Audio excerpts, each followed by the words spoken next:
What's that? Do I like Stormtroopers? I paid like 20 bucks for this little ugly wooden Stormtrooper from Disney World. I paid even more money for this bigger, uglier version. I've got a box that's just full of miscellaneous Stormtroopers.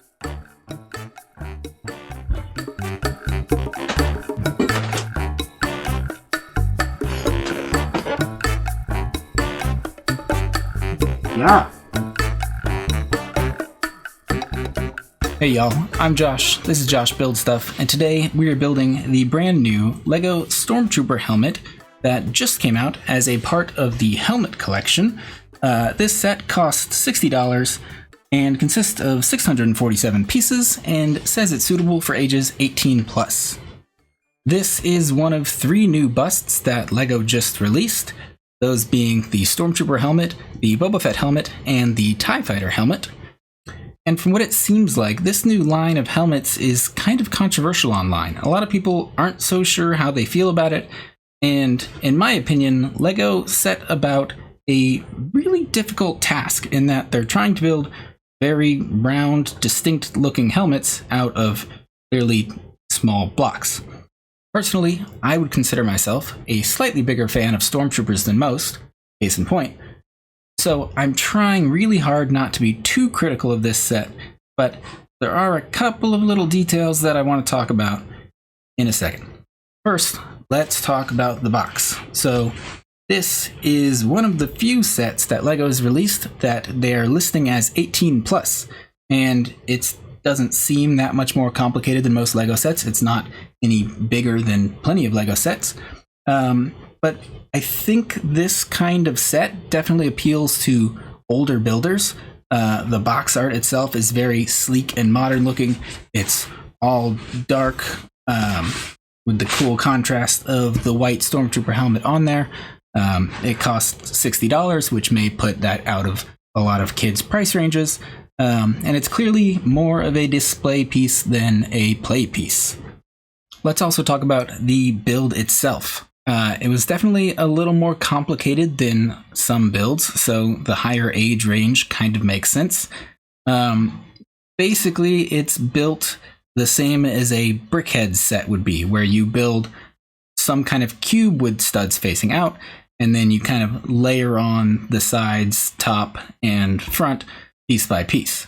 There are very few actual bricks in this set. It's a ton of plate pieces just so you can get these round shapes. So I think LEGO did an okay job with what they were trying to create. I think the helmet part and the sides and the back are a little more convincing than the face. But like I said earlier, LEGO took on a pretty monumental task in trying to model a very complex and very well-known helmet design in a very small scale. I think for what they did, it's pretty cool looking, but I can understand why a lot of people online have been pretty critical of this line of helmets. Now, I know I said I was going to try not to be too critical, but there is one thing that bothered me just a little about this helmet's initial design. So in the instructions, one of the first pages is a description of what a Stormtrooper is and where it's from. And it says this version of the Stormtrooper that you'll be building is from The Empire Strikes Back. That kind of makes sense. On the box, we're celebrating the 40th anniversary of The Empire Strikes Back, and so the tie-in makes sense there. But there were some differences between Stormtrooper helmets in A New Hope, First Empire Strikes Back, First Return of the Jedi. And obviously it's going to be really hard to decipher those details on a set at this scale. Let's look at a slightly larger scale. What I have before me are 2 Stormtrooper helmets. The one on the right I took from the mannequin behind me. He lives in my office. The one on the left lives on a separate Stormtrooper suit that sits in my garage because it's slightly older, so please ignore any cosmetic defects that this guy might have.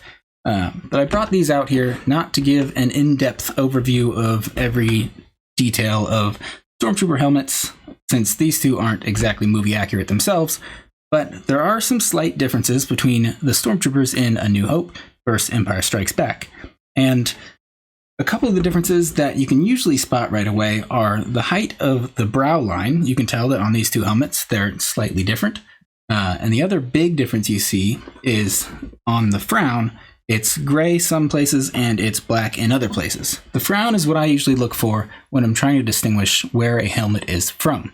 The gray teeth on a Stormtrooper teeth are usually what people think of when they see a Stormtrooper helmet. And if we look on our bust here, even his teeth on the frown are gray.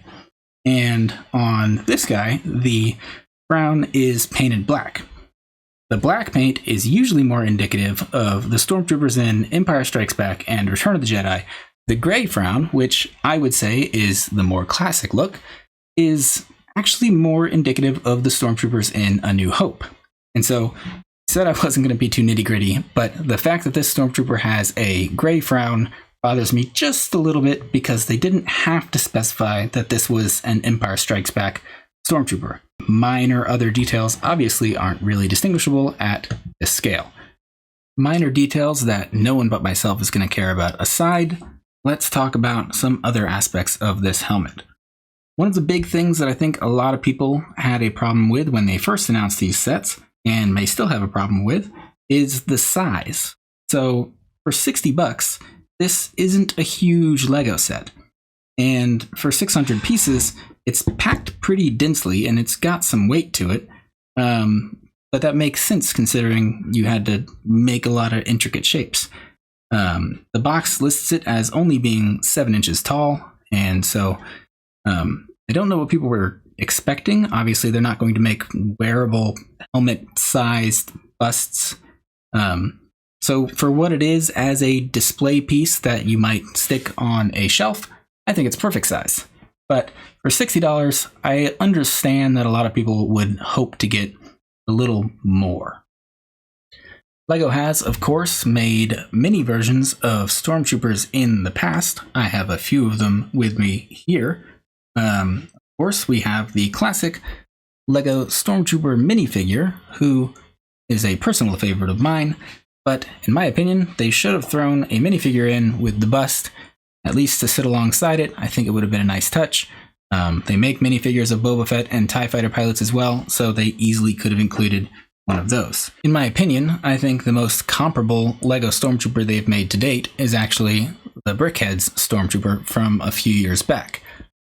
I say that because the build process was very similar for both of these.